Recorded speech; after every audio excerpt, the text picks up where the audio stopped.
Glória a Deus. Aleluia. Meus amados irmãos, que a graça e a paz do Senhor esteja com todos vocês. Amém?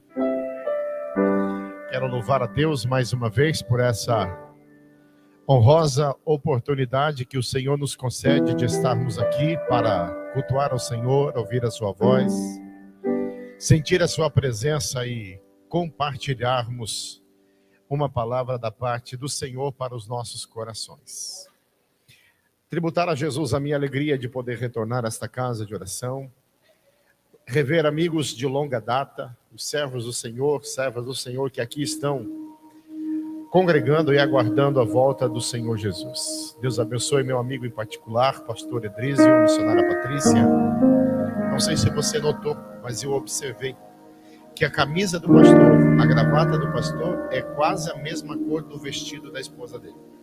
Os dois vieram combinandinho para a igreja. E isso é chique, né, irmãos? Deus abençoe meus amigos, toda a diretoria da UJOAT. Deus abençoe vocês, vocês são uma bênção. Acredito que posso falar aquela palavra que Mardoqueu, o Mordecai, falou para Esther. Talvez seja para esse tempo que Deus te colocou nessa posição. Então guardem essa palavra de Deus para a vida de vocês. Deus abençoe a todos. Vamos abrir a nossa Bíblia, por gentileza. Segundo livro veterotestamentário. Livro do Êxodo. Êxodo, capítulo de número 33. E o verso de número 15 para nossa reflexão esta noite. Vamos ler também o 19. Se der tempo, eu chego no 19. Senão, a gente só fica até o 15. Meus irmãos, você que gosta de ouvir a mensagem no decorrer da semana, ou recomendar para alguém uma pregação, você pode me seguir lá no Instagram, que tem mensagens. E eu tenho um canal no YouTube que você também pode se inscrever. Tem 4 ou 5 mensagens postas lá, que você pode mandar para alguém. São mensagens evangelísticas que falam que Jesus salva, cura, liberta, que ele vai voltar.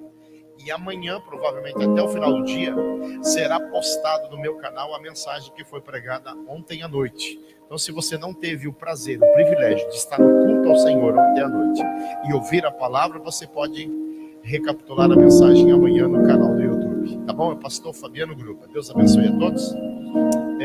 Diz assim o texto. Então disse-lhe, se tua presença não for conosco, não nos faças subir daqui. Então disse-lhe, se a tua presença não for conosco, não nos faças subir daqui. Verso 19. Porém ele disse, eu farei passar toda a minha bondade por diante de ti, e apregoarei o nome do Senhor diante de ti. E terei misericórdia de quem eu tiver misericórdia, e me compadecerei de quem tiver que me compadecer. Deixa a sua Bíblia aberta, por favor, mas olhe para o irmão que está do seu lado, puxa o fôlego, em alto e bom som diz assim, meu irmão, você pode sentar.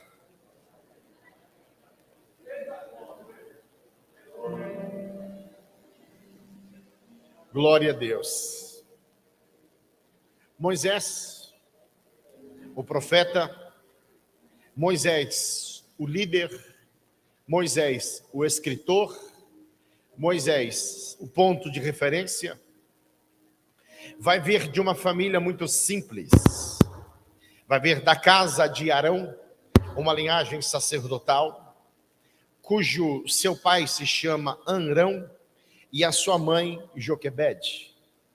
Já no nome do seu pai e no nome da sua mãe, a tradução original já nos dá uma certa iluminação, porque a palavra Amrão significa povo exaltado, e a palavra Joquebede significa para a glória de Deus. Então, se nós fizermos uma conexão de Arão e Joquebede, nós podemos tirar a seguinte frase: povo exaltado para a glória de Deus.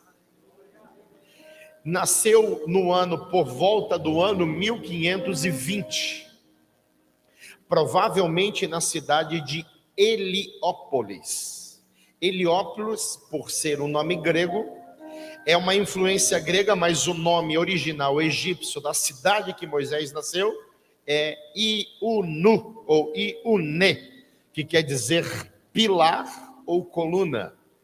Moisés provavelmente teve 2 nomes. Nós estamos acostumados somente a falar Moisés, Moisés, Moisés, que é a tradução da palavra hebraica Moshe. Mas Moisés provavelmente teve 2 nomes. A palavra Moisés, ou nome de Moisés, não foi dado por Arão ou por Joquebede. O nome Moisés foi dado pela filha de Faraó. Moisés provavelmente teve 2 nomes, porque do nascimento até os 3 meses de idade, Joquebede o escondeu. E ela não escondeu o menino sem nome. O menino tinha um nome, mas esse nome foi ocultado da história. Depois que Moisés foi achado às margens do rio Nilo, o cesto não escorria pela água. A Bíblia não diz isso.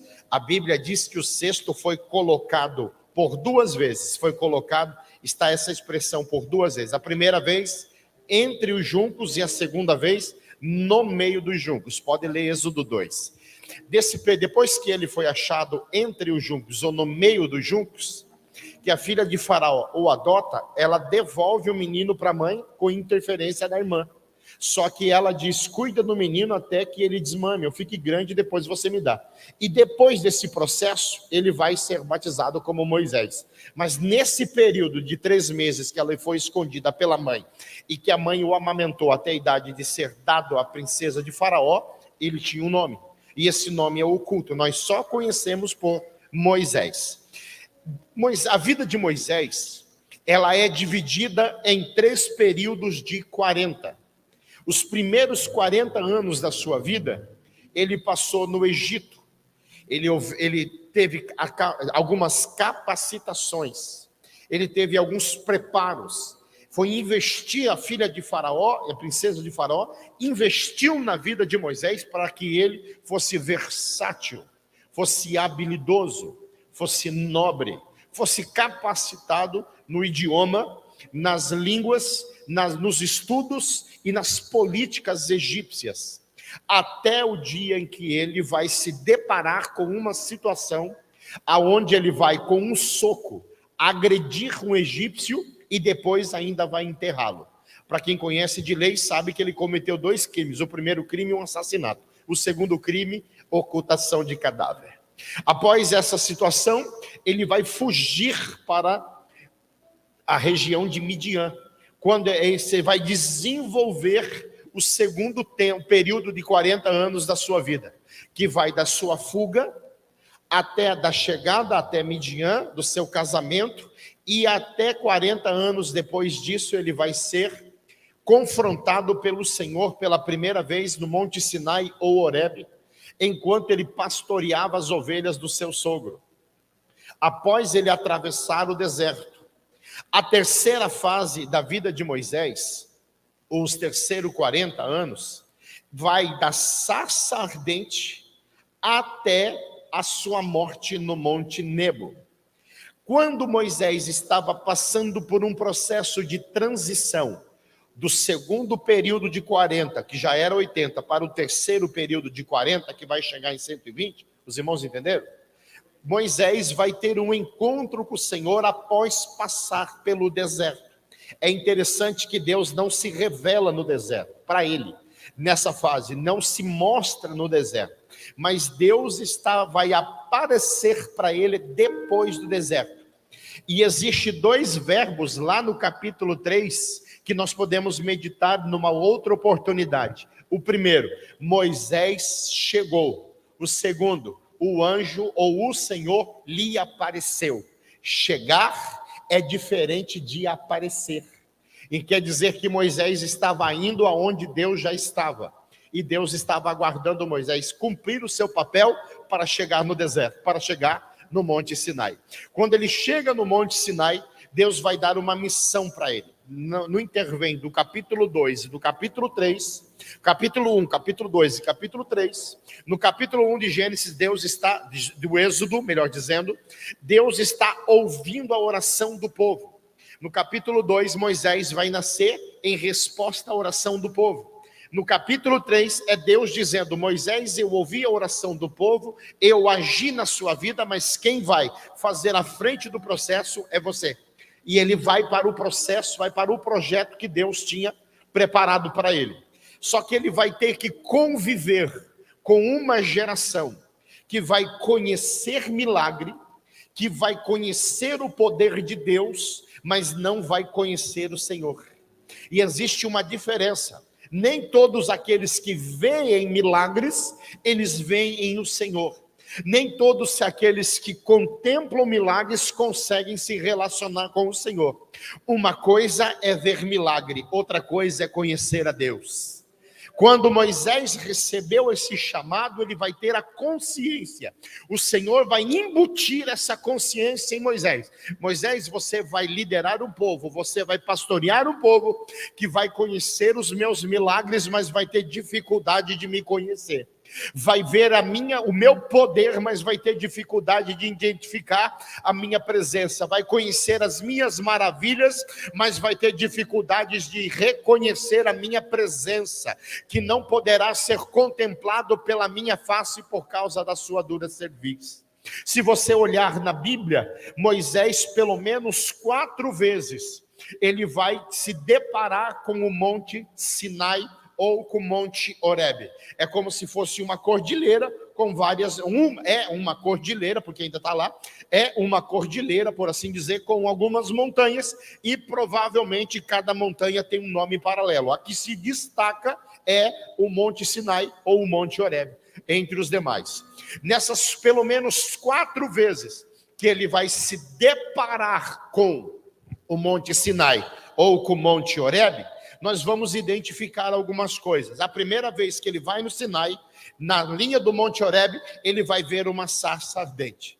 Na segunda vez que ele vai para o Monte Sinai ou Monte Horebe, ele vai receber as características do tabernáculo, desde o pátio até o lugar santíssimo, e vai receber os mandamentos que ele vai quebrar. Na terceira vez que ele vai receber os 10 mandamentos. Na terceira vez ele vai receber o tabernáculo e vai receber as 2 tábuas escritas por Deus, porque as primeiras 2 ele quebrou quando Ciro enviou o povo. Na quarta vez ele vai pedir para ver a bondade e a glória do Senhor. Nesses intervens eu consigo entender que ele vai ter que tratar com um povo que está com os pés no deserto, está com os olhos no Sinai, mas está com o coração no Egito. Repetindo, está com os pés no deserto, está com os olhos no Sinai, mas está com o coração no Egito.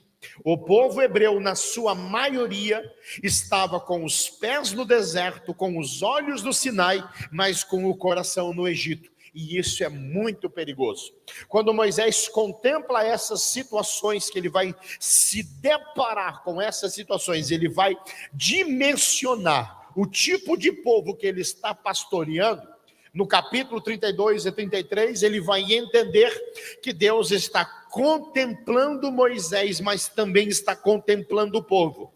Enquanto Moisés está lá no topo do Monte Sinai, lá na região de Horebe, no Monte Horebe, recebendo de Deus, ele está com as tábuas postas e Deus escrevendo, dizendo: não terá outros deuses diante de mim. No mesmo ato, lá embaixo, no arraial, os hebreus estão dizendo: façamos um Deus para que o adoremos, como lá nos dias anteriores. Moisés vai receber essa responsabilidade. Quando isso está contemplado perante ele, o Senhor vai dizer para ele: Moisés, deixa só o meu anjo ir à frente. Eu não vou mais com esse povo, porque esse povo é rebelde, esse povo é desobediente, esse povo é murmurador, esse povo é idólatra. Eu tirei eles do Egito, mas o Egito não quer sair de dentro deles. Então só vai o meu anjo. Quando Moisés contempla essa situação e escuta essa verdade de Deus, ele vai dizer: Deus, quando eu estava no Sinai a primeira vez, o Senhor falou comigo e a sua presença se revelou. Quando eu estava a segunda vez no no Monte Sinai, a sua presença se revelou, e eu recebi os 10 mandamentos para dar ao povo, e quebrei porque o povo era idólatra. Mas quando eu subi a terceira vez, o Senhor me deu uma segunda oportunidade, eu escrevi, eu vi o Senhor contemplar os 10 mandamentos novamente, eu recebi as características do tabernáculo, e agora eu estou subindo aqui porque eu quero ver a tua glória. Mas de uma coisa eu tenho certeza, só o anjo não é o suficiente, porque a tua presença é um diferencial no meio do ambiente. Anjo é bom, mas anjo não salva. Anjo é bom, mas anjo não perdoa pecado. Anjo é bom, mas anjo não recebe adoração. Anjo é bom, mas anjo não recebe sacrifício. Anjo é bom, mas ele não contempla as nossas necessidades como o Senhor vem contemplar. Então a presença ainda é mais importante.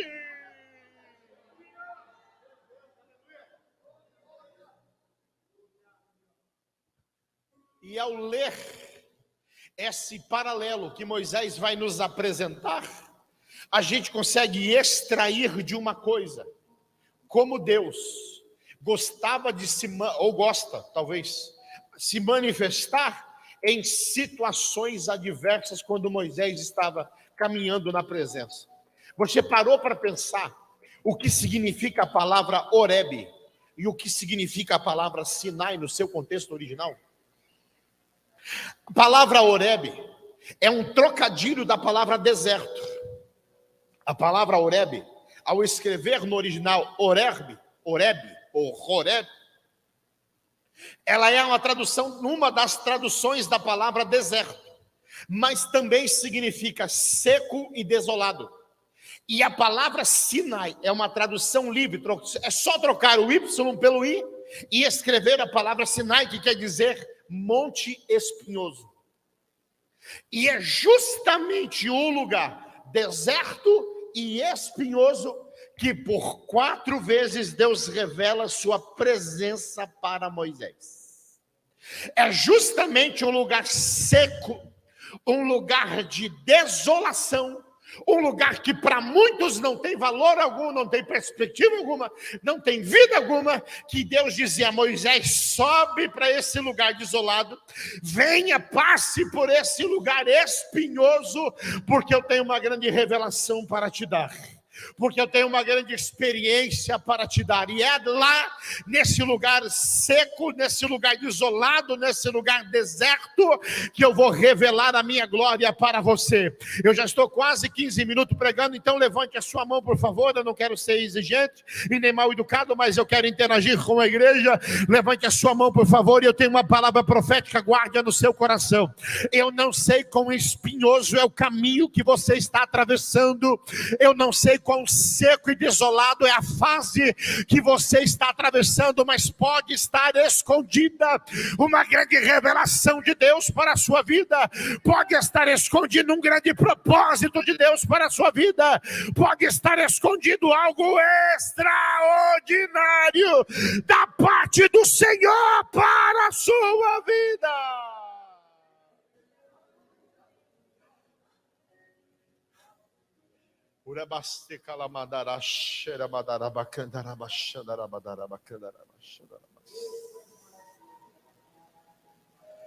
Moisés, quando o anjo do Senhor, o Senhor disse para Moisés: Moisés, o meu anjo vai com você. Ele está mostrando para o povo que tinha acabado de ver 10 pragas. E nenhuma das pragas tocou nos hebreus. A primeira praga, água e sangue. Depois sapo, depois piolho, depois mosca. Depois pestilência no gado. Depois feridas ou furúnculos. Depois granizo, depois gafanhoto. Depois escuridão e depois morte dos primogênitos. Uma para cada dedo da mão. É como se Deus estendesse as mãos e dissesse: eu vou trazer um juízo. As pessoas se escandalizam com isso. Mas a Bíblia nos faz entender que Deus tem 4 exércitos. O primeiro exército é anjo. O segundo exército é Israel. O terceiro exército é a igreja. E o quarto exército é a natureza. E Deus vai usar esses elementos da natureza. Vai usar esses exércitos exército para tratar um para cada mão. A mão de Deus vai operar e o povo vai sair ileso. Quando ele sai ileso dessas 10 pragas, Deus ainda abre o mar por um vento e eles passam em pés enxuto, mas eles já estão murmurando, eles já estão pecando. E esse povo que estava contemplando o milagre, estava contemplando o poder, estava contemplando glória, estava contemplando manifestação da presença de Deus, está idolatrando, está pecando, está murmurando, e Deus vai retirar a sua presença. E Deus, Moisés vai dizer: Senhor, não vai dar certo, Senhor, porque a presença do Senhor é um diferencial na nossa vida. A presença do Senhor é maior do que o povo viu a providência, mas a presença do Senhor é maior. O povo viu as bênçãos, mas a presença do Senhor é maior. O povo viu a vitória, mas a presença do Senhor é maior.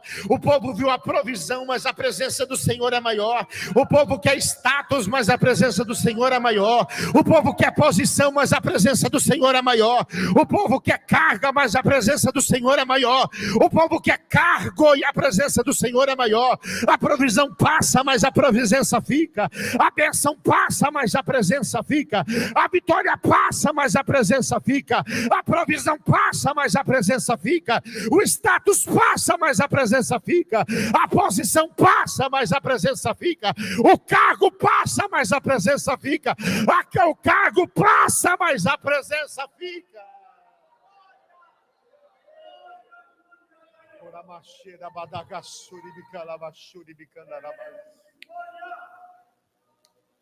Oh glória! Oh glória! É por isso que Moisés disse: Senhor, não dá para ir sem a tua presença. Quer ver? Feche os seus olhos, por favor. Feche os seus olhos, por favor. Há uma presença, como foi cantado aqui algumas vezes, há uma presença do céu se manifestando nesse lugar. A luta vem, a guerra vem, a batalha vem, a adversidade vem, o inimigo vem, a tempestade vem, o deserto chega, o vale chega. Tudo isso ele é passageiro, mas a presença dela deve ser permanente. Se tem alguém nessa noite que já sentiu a presença do Senhor, tem glória, diga glória. Se tem alguém essa noite que já sentiu a presença do Senhor, dizendo: Deus, eu estou no vale, mas eu tenho presença. Eu estou num lugar espinhoso, mas eu tenho presença. Eu estou passando uma fase de muitas sequidões, de escassez, de pouco recurso, mas eu tenho a presença. Dá uma batidinha na mão do irmão gentilmente, sem escandalizar ou sem constranger ninguém, porque não precisa disso. E toca nele e diz: o que mais é mais precioso na tua vida é a presença. A providência vai vir, mas ela vai passar. A provisão vai vir, mas ela vai passar. A bênção vem, mas ela passa. A provisão vem, mas ela passa. O status vem, mas ele passa. A posição vem, mas ela passa. A saúde vem, mas ela passa. A porta vem, mas ela passa. Mas a presença, ela deve ficar. Aonde tem presença tem glória. Aonde tem presença tem adoração. Aonde tem presença tem liberdade. Aonde tem presença tem mover. Aonde tem presença tem quebrantamento. Aonde tem presença tem sensibilidade. Aonde tem presença, quem tem glória, diga glória. Quem tem aleluia, diga aleluia. Quem é batizado com o Espírito Santo, levante a mão e adore ao Senhor. Eu vou dar 1 minuto para você dizer glória. Eu vou dar 1 minuto para você dizer aleluia. Eu vou dar um tempo para você adorar.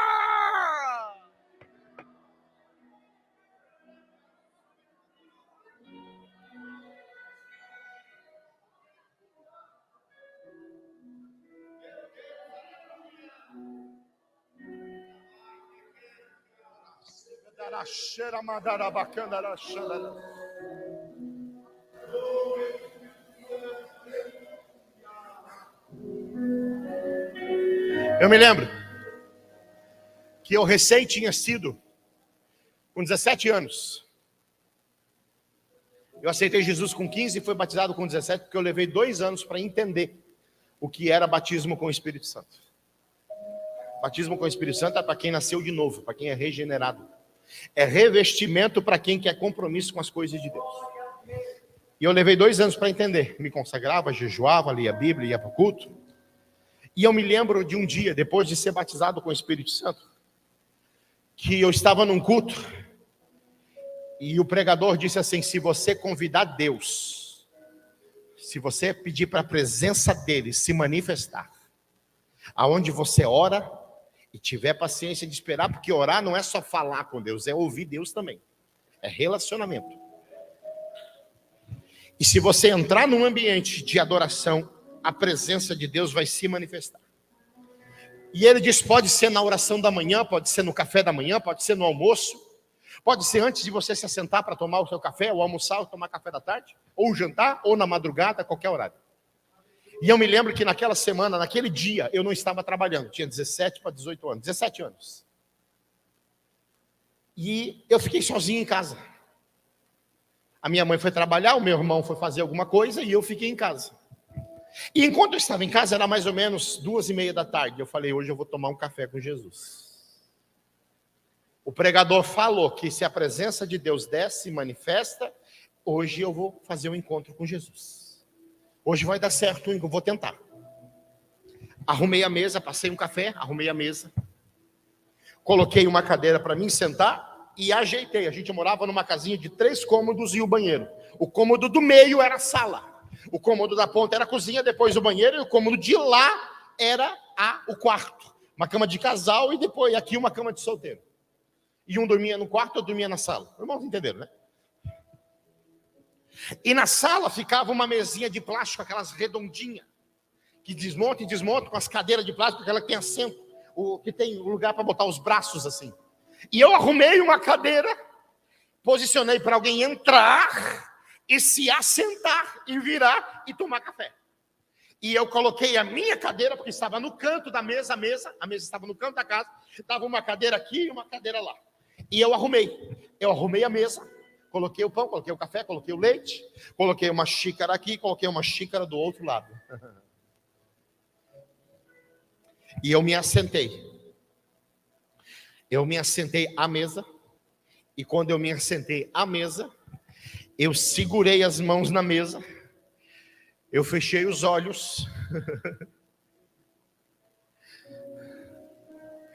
e eu disse: Jesus, eu ouvi uma pregação, que o Senhor vem tomar café com a gente, que o Senhor vem almoçar com a gente, que o Senhor se assenta ao nosso lado, quando a gente ora. Então hoje eu estou sozinho em casa, e eu não tenho inibição e vergonha nenhuma.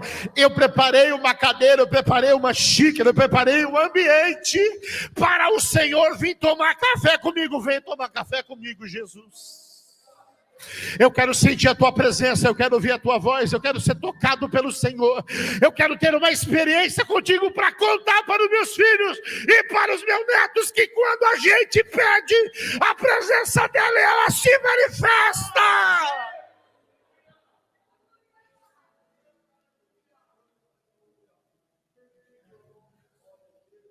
Eu me assentei, fiquei de olhos fechados orando, comecei a tremer, porque aquele ambiente começou a esquentar, e não era o calor que vinha de fora, era um calor, você vai entender, um calor que vinha de cima, e aquele calor foi descendo, parece que foi dando uma brisa dentro daquele ambiente de sala, aquele ambiente foi me envolvendo, e de repente eu comecei a falar em línguas estranhas. Era 3h, eu estava falando língua estranha, era 3h15, eu estava falando língua estranha, era 3h30, eu estava falando língua estranha, era 4h, eu já estava de joelho, o café esfriou, o leite ficou do lado, a xícara ficou esquecida, e uma glória de Deus invadiu aquele ambiente. Depois eu saí com aquela sensação: se você tem coragem de pedir, vem presença, manifesta a presença dele tem coragem de se manifestar. A glória tem coragem de se envolver. A glória tem coragem de tocar em você.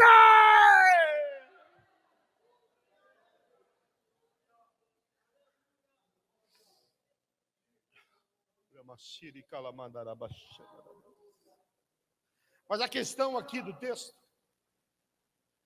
é por que Moisés se preocupa tanto com a presença. E eu estava ouvindo um cientista esses dias atrás, e o cientista,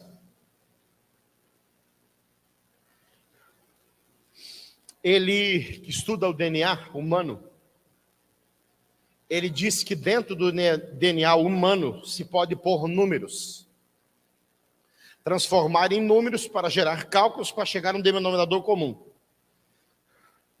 E ele notou que nesses números do DNA humano, 4 números se sobressaíam e mais apareciam no DNA humano.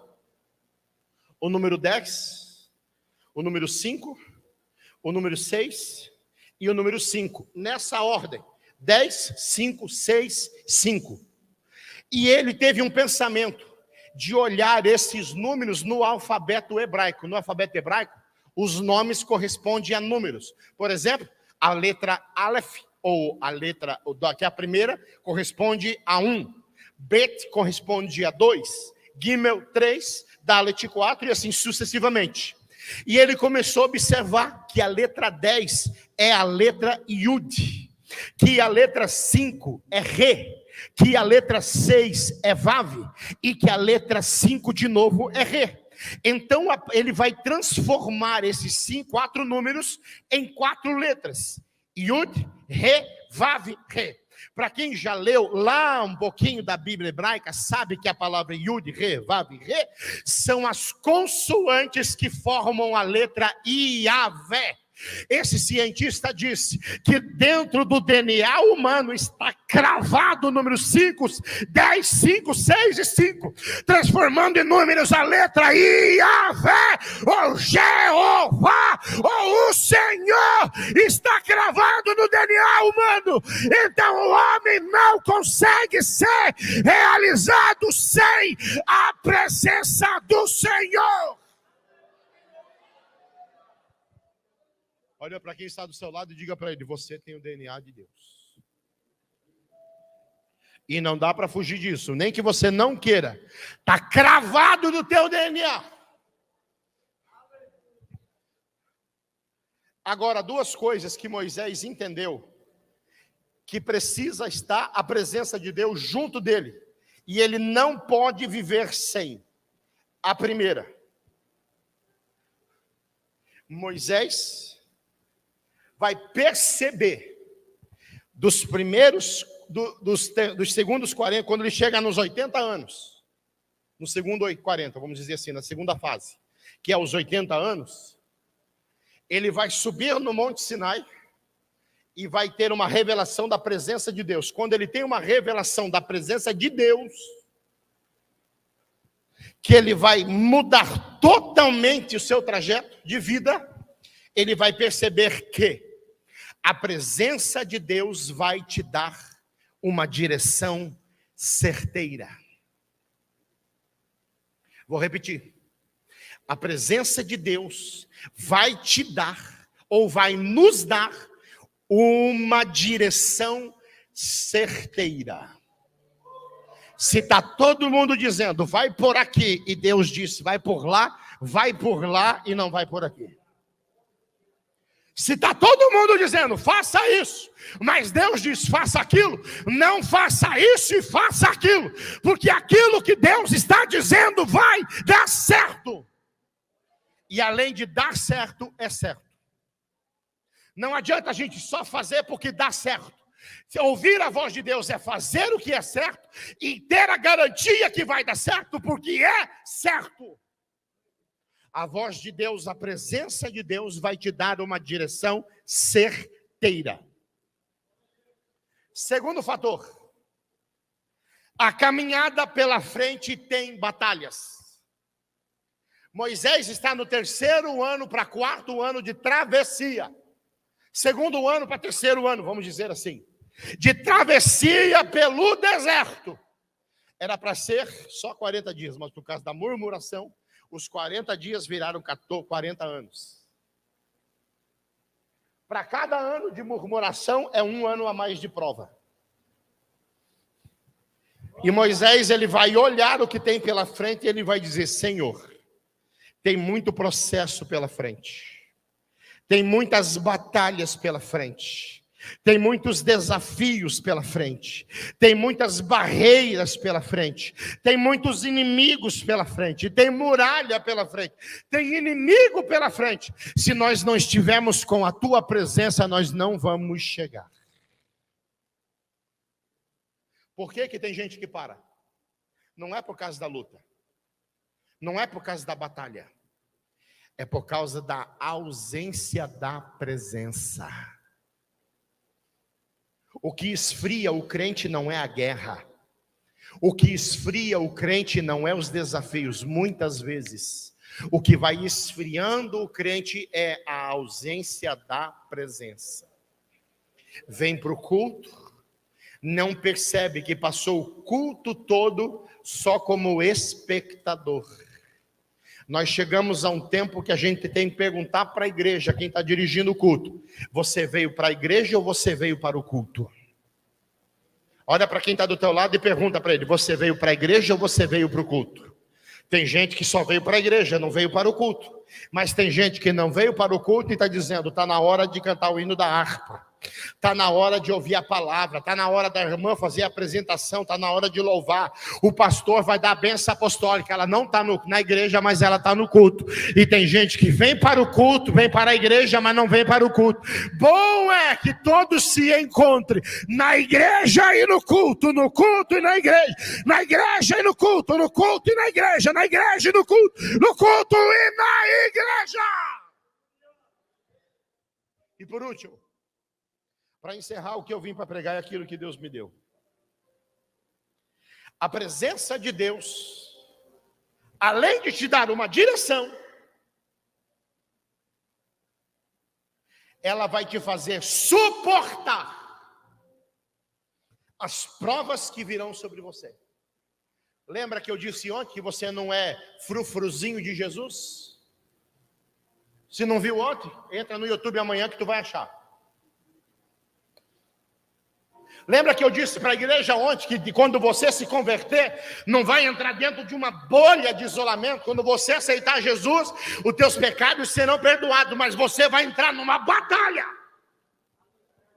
E é a presença de Deus que vai fazer você vencer a prova. É a presença de Deus que vai fazer você vencer o deserto. É a presença de Deus que vai fazer você vencer os vales. É a presença de Deus que vai fazer você vencer as tempestades. A presença de Deus vai te dar uma direção e vai te fazer vencer.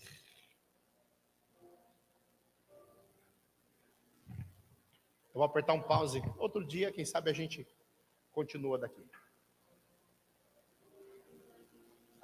Mas olha aqui para o meu braço esquerdo. Pode me acompanhar, pastor Idrísio? Consegue olhar aqui no meu braço esquerdo? Estão vendo os caroços aqui? Ou caroço, ou caroços? Depende do vocabulário da região que você está. Vai me acompanhando aí. Vai olhando aqui. Está olhando isso aqui? Eu não falei para vocês que quando eu tinha 17 anos eu tive uma experiência de batismo com o Espírito Santo e depois uma experiência com Deus dentro da minha casa? Eu não falei para vocês? O que é isso aqui? Alguém sabe dizer o que é isso aqui? Isso aqui se chama fístula arteriovenosa.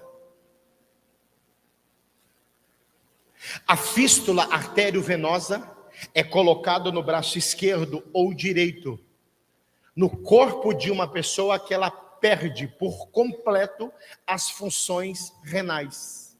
O sangue não é limpo, filtrado o suficiente para a manutenção da vida, ele precisa de auxílio de uma máquina de hemodiálise. Em 2013, nessa época do ano, outubro, em 2013, estava fazendo 1 ano e 1 mês, e 2 meses, aliás, 1 ano e 1 mês, para ser mais exato, que eu estava pastoreando uma igreja em Bombinhas. Uma igreja em construção, construída pelo pastor presidente, não por mim, eu era obreiro voluntário. Verdade seja dita. E eu pastoreava uma igreja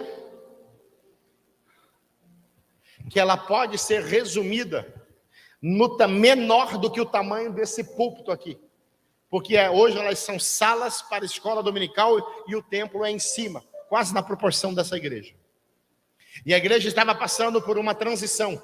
Algumas pessoas estavam indo embora, se mudando, e outras estavam chegando. E aí a gente estava sobrevivendo a esse processo. Trabalhava no secular, de segunda a sábado. Na terça, na sexta e no domingo de manhã e domingo à noite eu estava na igreja para ministrar ou acompanhar a liturgia do culto, culto de ensino, culto da vitória, IBD, culto da família, Santa Ceia e por aí vai. E durante a semana, na segunda, na quarta, na quinta e no sábado eu atendia agendas para pregar. E um final de semana por mês, não sendo o primeiro, eu saía no estado para atender a agenda num congresso e deixava o segundo dirigente para cuidar da congregação. Durante a semana eu trabalhava como pintor residencial.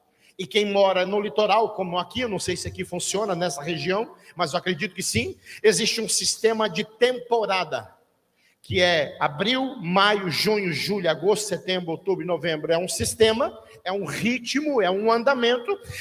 Metade de novembro, dezembro, janeiro, fevereiro e uma parte de março, vem o movimento turístico, vem o calor e a cidade superlota. E muitas pessoas vão trabalhar em restaurante, pousada, hotéis e outros ramos de comércio na praia que abrem só no verão. Também tem aqui? Também tem? Eu acredito que sim. Lá também tinha. Só que eu não podia trabalhar à noite por causa da igreja.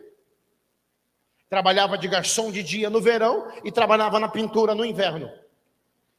E enquanto eu estava trabalhando no processo de pintor, estava pintando uma pousada no centro de Bombinhas, talvez alguém conheça, a pousada do Arvoredo, das Palmeiras, aliás.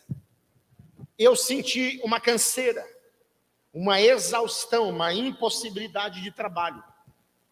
Uma certa tontura. Eu lembro que eu subi as escadas, eu lembro como se fosse ontem, ou hoje de manhã. Subi as escadas para fazer o acabamento de pincel, o recorte, e eu senti uma tontura que eu coloquei a mão entre os vãos da escada, me segurei para mim não cair. E naquele dia eu decidi fazer um exame.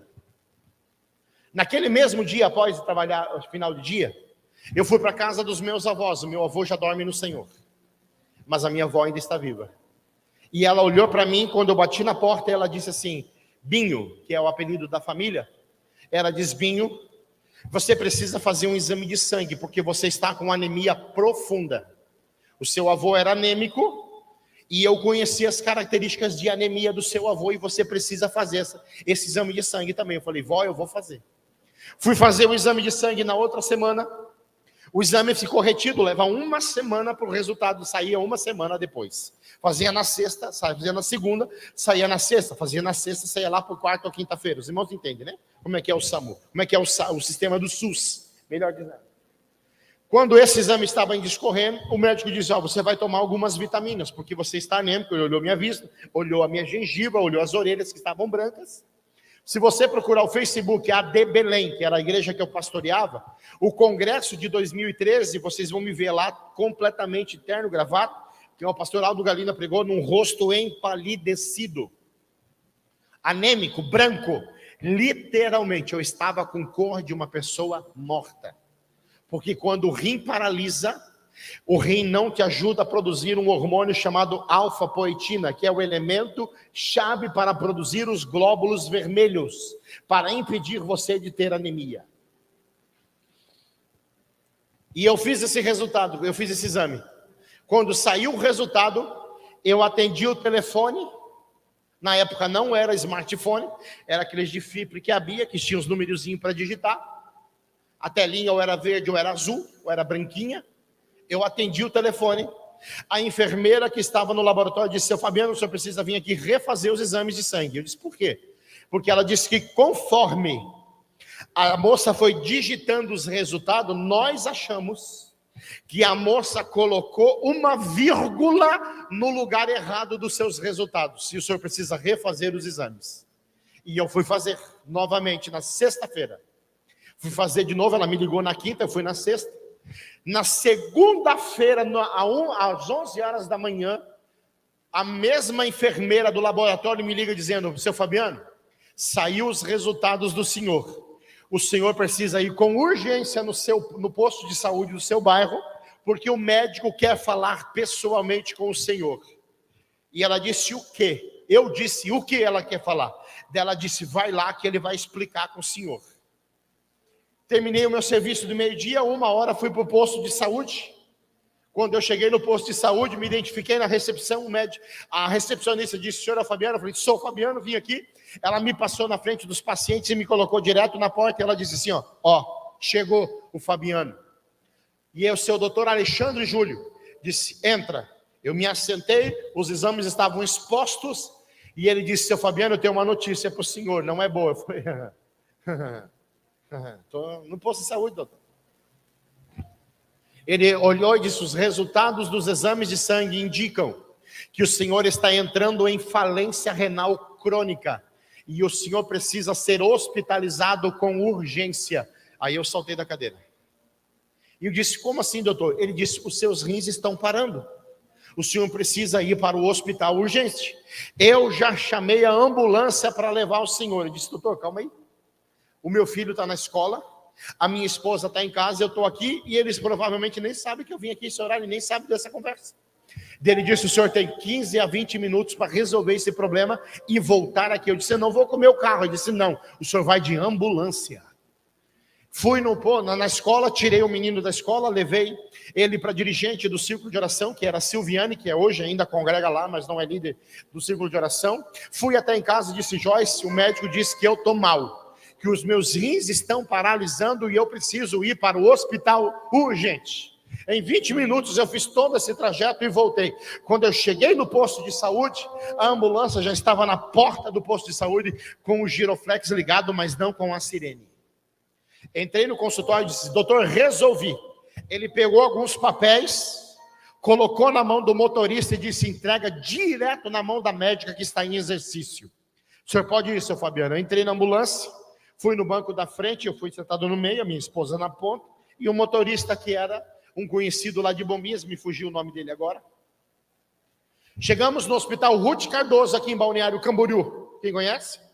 Alguns irmãos conhecem? Cheguei ali, fui direto para a ala do pronto-socorro. Quando eu cheguei na ala do pronto-socorro, foi aberta aquelas duas portas, que é a maca normalmente que abre. Quando eu entrei, fui para o balcão, o motorista colocou na mão da médica e disse: esse é o paciente que o médico lá de Bombinhas te falou. Ela olhou e disse: seu Fabiano, me acompanhe. Me levou para o pronto-socorro e disse: senhor, deita aqui e fica aqui que nós vamos começar a fazer exames. Isso era 3h30 da tarde. Do dia 23 de novembro. E entrou à noite, 6 horas eu fiz o primeiro exame, e ela avisou: seu Fabiano, de madrugada eu vou passar aqui para fazer um outro exame, para coletar o sangue na sua artéria femoral. Vou passar o exame para colher. Quando deu umas 5, não pode ter, aliás, não pode ter pulseira, não pode ter corrente, não pode ter anel, não pode ter nenhum tipo de bracelete, nada. Se deita na cama que nós vamos te levar para a UTI. E aqui eu termino. Eles não deixaram eu ir caminhando para a UTI. Eles me mandaram deitar na cama que o maqueiro me levaria. Me mandaram na cama. E quando eu cheguei na sala de UTI, eles me levaram para o leito número 5. Você vai entender onde eu quero chegar. Quando eu deitei no leito 5, eles não me deixaram levantar, sair da maca e deitar na cama do hospital. Eles pegaram e fizeram aquele exercício de pegar o lençol nas pontas e me mudar.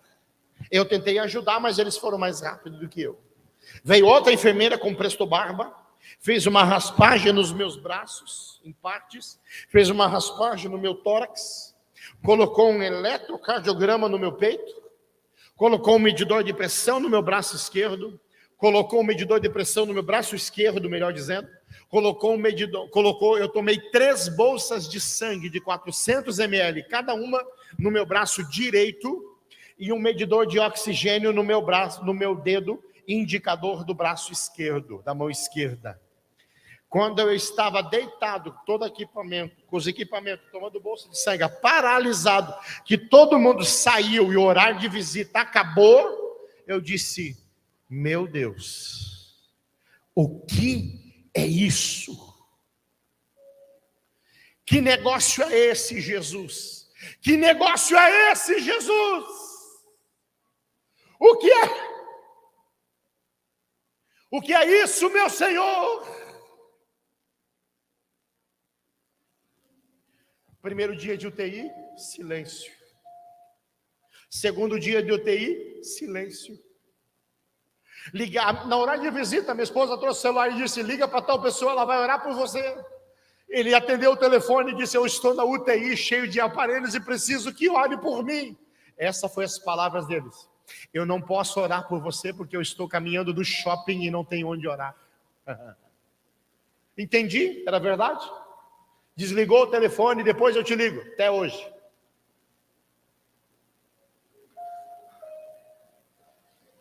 A minha esposa foi me visitar. A dirigente do círculo de oração foi me visitar. A minha mãe foi me visitar. E nos dias que eu estava na UTI, eu senti um ar pesado, um ambiente cinzento, pesaroso. E a minha mente começou a se formar um campo de batalha, e as frases que vinham na minha mente era: você vai morrer, você não vai sobreviver, você não vai escapar, você não vai sair daqui com vida, você não vai ver o seu filho crescer, você não ganhará 1 milhão de almas para Cristo, você não irá escrever os teus livros, você não vai ver o teu filho pregar, você não verá o teu filho ser batizado com o Espírito Santo. A minha esposa deixou uma Bíblia na mesinha que estava auxiliada de aparelhos, e eu peguei a Bíblia, comecei a folhear no terceiro dia de UTI, folhei de Gênesis, literalmente eu folhei de Gênesis Apocalipse, folhei, e no final da Bíblia tinha uma harpa, tem ainda, lembra daquelas biblinhas que a gente comprava nos Gideões por R$5, que a capinha é uma paisagem de praia ou de montanha, que a capa é de papel, que é de R$5, R$7, naquela época, era uma dessa que estava lá. E eu me lembro que eu comecei a folhear o hino da harpa e eu disse: Senhor, eu vou cantar um hino. Eu não sou cantor, Senhor. E eu estava assim, folheando com os aparelhos, folheando a minha Bíblia e dizendo: Senhor, eu vou cantar um hino. Eu não sou cantor, Senhor, mas eu vou folhear uma canção, e quando eu chegar numa canção que ela sentar no coração, eu vou louvar ao Senhor. Senhor, e eu orando, eu disse: Senhor, a minha mãe já veio me visitar, a minha esposa já veio me visitar, a dirigente do círculo de oração veio me visitar, a minha sogra veio me visitar, e eu disse: até o diabo veio me visitar nesse hospital, e dizendo que eu ia morrer, que eu não ia ver meu filho crescer, que eu não ia escrever livro, que eu não ia ganhar muitas almas para ti, mas eu ainda não ouvi a tua voz. Então vem me visitar de novo, Senhor, vem me visitar de novo, porque eu quero ouvir a sua voz. Se coloque de pé, por favor. Eu ia só pregar, irmão, mas em casa eu disse: Senhor, ontem o pastor Edrizo só fez o encerramento aqui, e eu fiz um propósito com Deus. Eu falei: Senhor, se o teu servo fazer a apresentação, e ele virar para mim e dizer assim: ele tem um testemunho, é sinal que eu preciso contar isso para a igreja, então eu preciso concluir, então tenha paciência. O que será dito hoje não será dito amanhã, e não foi dito ontem. Essa oportunidade é única. Os irmãos entenderam? Amém ou não amém? Enquanto eu estava, achei o hino 432 da harpa. Enquanto eu estava no hino 432 da harpa cristã. Minha vida seja assim, consagrado a ti, Senhor. Não sai sempre tu por mim, operar o teu amor. O coro. A minha alma lava, Salvador. no teu sangue puro carmesim. Minha vida toma para ser, Senhor, tua para sempre, sim. Esse hino tem 4 estrofes e o coro. Primeira estrofe o coro, segunda estrofe o coro, terceira estrofe o coro, quarta estrofe o coro. Quando eu terminei de cantar a terceira vez a estrofe, que eu fui para o terceiro coro, que eu fui para a quarta estrofe, eu disse, vem me visitar, Senhor. Naquele dia, a presença que se manifestou na UTI foi muito mais forte do que se manifestou quando eu tinha 17 anos. À direita do leito que eu estava, tinha mais ou menos 1,5 metro, e eu percebi que alguém apareceu ou chegou naquele espaço. Mas quando o meu corpo começou a esquentar, formigar, parecia que a carne ia soltar da pele, ia soltar dos ossos, que eu fui virar o olho para ver quem era, o rosto começou a formigar e os meus olhos fecharam de forma involuntária.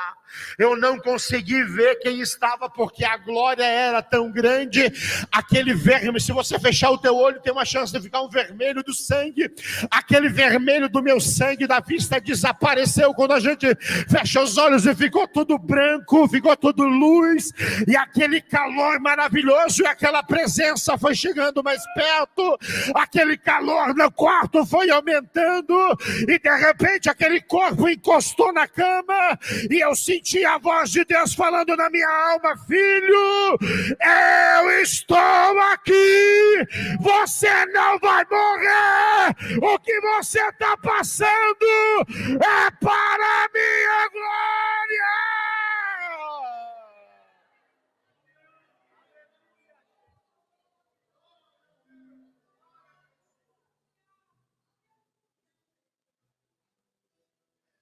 E para a minha glória, olha para alguém que está do seu lado e diga, esse processo espinhoso é para a glória de Deus. Esse processo de deserto que você está enfrentando é para a glória de Deus. A presença de Deus vai te dar um norte, a presença de Deus vai te dar orientação, a presença de Deus vai te dar conforto para enfrentar as adversidades, e eu quero orar por você essa noite. Aonde você está, que está parado, que foi sufocado pelos espinhos da vida. Aonde você está, que foi sufocado pelos desertos, que se sentiu sufocado pela sequidão das provas, e acabou desistindo na tua caminhada, acabou desistindo na sua fé, mas hoje você quer reconciliar com a presença, e você tem consciência que você vai vencer por causa da presença, você vai triunfar por causa da presença, você vai ser arrebatado por causa da presença, você vai permanecer na igreja, na presença de Deus, vai ver as promessas de Deus se cumprir por causa da presença. Onde está a primeira pessoa? Doutora, pode começar o primeiro estrofe. Onde está a primeira pessoa? Se você perceber que alguém está sozinho aqui, mas quer tomar uma decisão, vire para ele e diga, você quer? Eu vou lá na frente com você. Não perca esta oportunidade, porque amanhã pode ter dia para todos, mas pode não ter para você. Aonde está a primeira pessoa nessa noite que deseja, o meu horário já foi, e eu preciso devolver o microfone, porque eu já passei 10 minutos daquilo que me deram para pregar. Aonde está a primeira pessoa, já está vindo para Jesus. Quem estava na noite de ontem? Quem estava na noite de ontem? Quem estava? Ontem foi 5, como o pastor testemunhou. Então ela não é a primeira, ela é a sexta. Porque o congresso é um só. Aonde está a 7ª pessoa? É as duas? É as duas? É as duas? Então já temos 2 almas aqui. Aonde está a 8ª pessoa para Cristo essa noite? Aonde está? A 8ª pessoa para Jesus. Você vai sair de pé deste lugar, você vai sair renovado deste lugar, você vai sair restaurado. A 8ª pessoa está vindo, a 9ª já está aqui. Aonde está a 10ª pessoa para Jesus? Não vai embora antes da bênção apostólica. Não saia daqui antes da bênção apostólica. Não saia. Aonde está a nona pessoa para já? 10ª pessoa para Jesus. Aonde? Venha fazer as pazes com a presença. Venha, porque a presença vai te abraçar. A presença vai te renovar. A presença vai te restaurar. Venha! Aonde está a 10ª pessoa? A 10ª pessoa está vindo para Jesus. Não deixe ela sozinha. Não deixe ela sozinha. Tá junto?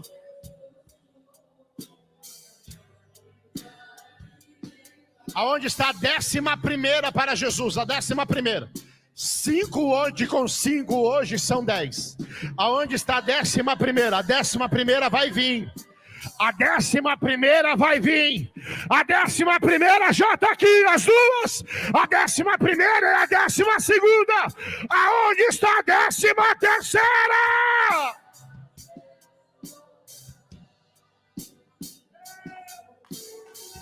Posso seguir?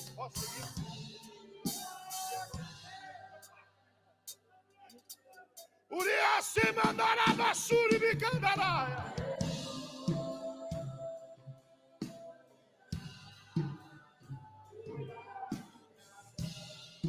Aonde está a 13ª?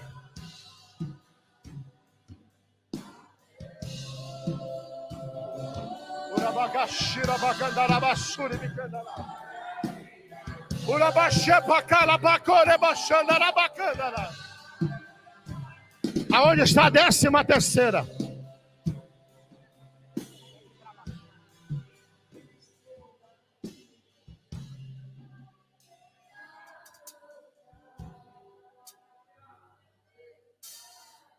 Está acontecendo, guarde, quiser escrever na tua Bíblia, escreva. Está acontecendo um divisor de águas este final de semana nessa igreja. Está acontecendo onde vai ficar registrado. Está acontecendo um divisor de águas este final de semana nesta igreja. O Espírito Santo está dizendo: chega de segurar promessa, chega de segurar propósito. Agora eu vou começar a largar. As coisas vão começar a acontecer. A partir dessa noite é um tempo de cumprimento de promessa nessa casa. Segura.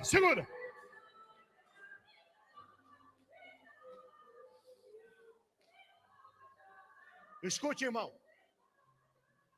A gente, como crente, às vezes fica igualzinho o povo de Jericó. É ou não é, pastor? É ou não é? Fica igual Jericó. O que aconteceu com Jericó? Quando o cego Bartimeu foi curado, o povo jubilou, glorificou a Deus, pulou, sapateou. Mas quando Zaqueu foi perdoado, o povo murmurou. E a gente tem a síndrome de Jericó, que se alegra quando um milagre acontece, mas fica de boca fechada e de beiço caído quando um pecador se arrepende. E tem que ser o contrário. Aonde está a 12ª pessoa? Terceira. Em 5 minutos ou 3 minutos nós vamos orar. Aonde você está? Nós estamos brigando por mais uma alma aqui. O Joade. Vire as mãos para a igreja, por favor. Vire as mãos para a igreja, para o templo. Vire as mãos para o templo. Se algum jovem estiver cheio de Deus e tiver coragem, caminhe nesse corredor aqui, ó, e comece a orar junto comigo, dizendo: Jesus, liberta essa alma. Tem mais alguém? Comece a caminhar nos corredores aí. Comece a orar junto comigo. Começa a orar junto comigo. Jesus, tem mais uma alma. Jesus liberta, Jesus salva, Jesus transforma, Jesus solta essa alma. Tem mais alguém que nesta noite correntes serão quebradas. Aonde está a 13ª? Venha. A 13ª e a 14ª e a 15ª. Eu creio que tem mais 3 almas aqui para Jesus. Ore, vai o Joade, vai, ore. A igreja também ore. Jesus liberta, Jesus salva, Jesus solta. Solta as cadeias dessa alma, solta os guilhões dessa alma. Honra a oração do teu povo nessa noite, Jesus, vai. A igreja levanta a mão e ora. A igreja levanta a mão e ora, vai. A 13ª está vindo. A 13ª já está aqui. Só falta mais 2 para nós fecharmos em 15. Nós vamos chegar em 15.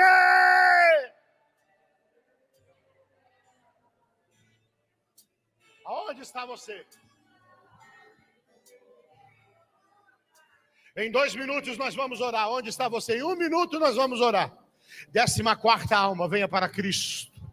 15ª alma, estou insistindo com mais 2 almas essa noite aqui, mais 2.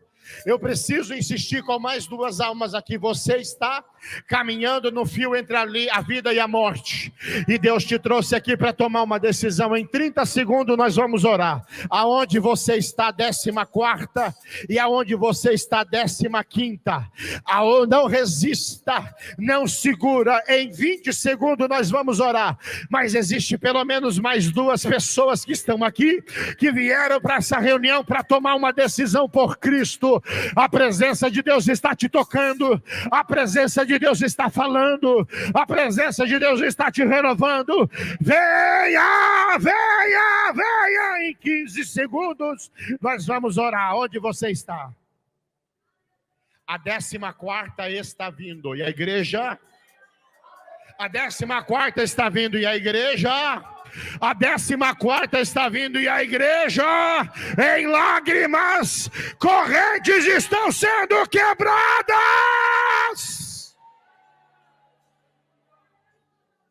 A 15ª, e nós oramos. Aonde está você? 15 segundos para você. 15, 10 segundos. 9 segundos, o teu nome será escrito no livro da vida. 8 segundos, ele vai perdoar os teus pecados. 7, você vai recomeçar a tua vida vitoriosa. 6, a tua sepultura será fechada esta noite. Aonde está? A 15ª está vindo. A 15ª está vindo. A 16ª também virá. Onde você está? Nesta noite é tempo de você recomeçar. Volte. 16ª, volte. 16ª, volte. 16ª, volte. Aonde está a 16ª alma para nós orar? Aonde está a 16ª? Em 5 segundos nós vamos orar. Aonde está a 16ª alma? A 16ª para nós orar, só falta você. Venha. O pastor presidente vai orar por você.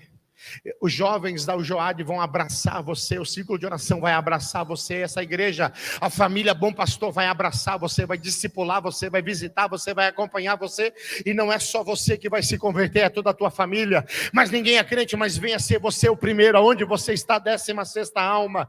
Em 5 segundos nós vamos orar, em 4 segundos nós vamos orar. Onde está a 16ª alma? O céu está te dando oportunidade, e em 3 segundos nós vamos orar. Venha. Se você está ao lado de alguém que ainda não é crente, diga: se é você que Deus está falando, não é outra pessoa. Venha. A 16ª pessoa está decidindo por Cristo, e ela vai vir entregar a sua vida. A 16ª está vindo.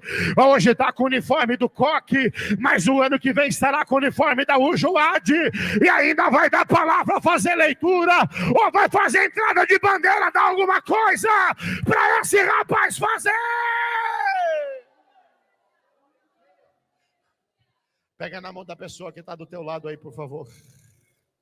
Podem ligar os corredores, por favor. Jovens, entra no corredor aqui e ligue os corredores. Ligue toda a igreja pegue as mãos um dos outros aí. Vai, por favor. Vai, os obreiros, peguem nas mãos. Só o pastor. Pastor, vem cá, pastor.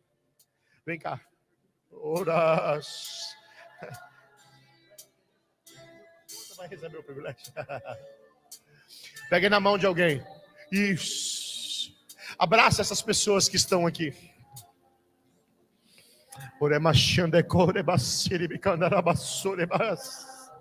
Escute.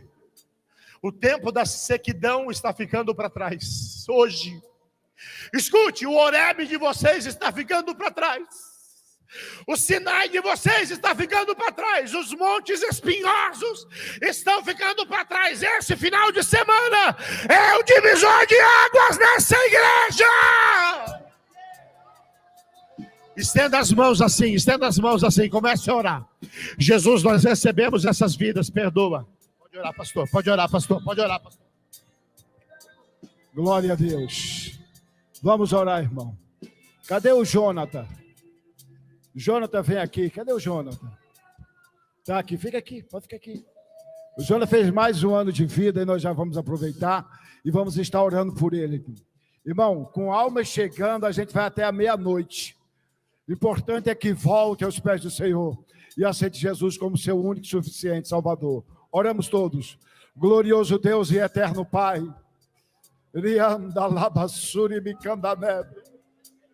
Nós nos alegramos, ó Pai, na tua presença. Sabemos que não somos merecedores, ó Deus, dessa presença gloriosa, aleluia, que nós sentimos nesta noite, e que esta presença seja permanente na vida de cada jovem que está voltando, ó Deus, à tua casa, que está aceitando a ti como único e suficiente Salvador. Em nome de Jesus, apaga todos os seus pecados e escreve o seu nome no livro da vida, Pai.